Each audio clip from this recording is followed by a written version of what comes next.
చేప పిల్లలు మీరు సప్లై చేసేటప్పుడు ఒక్కొక్క కొర్రమేనుకు 400 ఉంటది, 500 ఉంటది కేజీ అని చెప్తారు.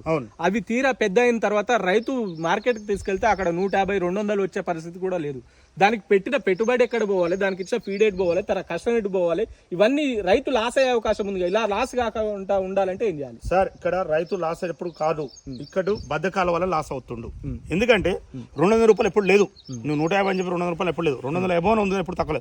ఇతడు కొత్తగా ఉన్నప్పుడు నీకు నాకు పరిచయం లేనప్పుడు ఇతడు బకరా దొరికిండు మార్కెట్ లో, ఇది వేయొచ్చు మనకు అని చెప్పి ఆడు చేసే మోసాలు, దళాలు మోసాలు చేసే మనకెందుకు నీకు 5 times పోతే పరిచయాలు అవుతారు. ఎవడు జనం ఎవడు జనం అమ్ముతుండు, ఎవడు జనం అమ్ముతలేడు నీకు తెలుస్తుంది. అంటే ఇప్పుడు పోతావు 10 మంది ఉంటారు, 10 మంది రేట్లు ఆడతావు, 10 మంది ఏ విధంగా రేట్లు ఆడతావు మనం, ఈ ఎంత నడుస్తుంది ఆడెంత నడుస్తుంది నేర్చుకుంటే నీకు నాలెడ్జ్ పెరుగుతుంది, అక్కడ మార్కెట్ నాలెడ్జ్ పెరుగుతుంది. అది కాకుండా పోయి ఫస్ట్ నాడు చేపలు తీసుకోవడానికి 150 రూపాయలు ఇస్తా, 200 ఇస్తా అని చెప్తాడు. అది మనం చేపలు తీసుకోపోలేమనుకో, అతను నా దగ్గర చేప ఉంది, నాకు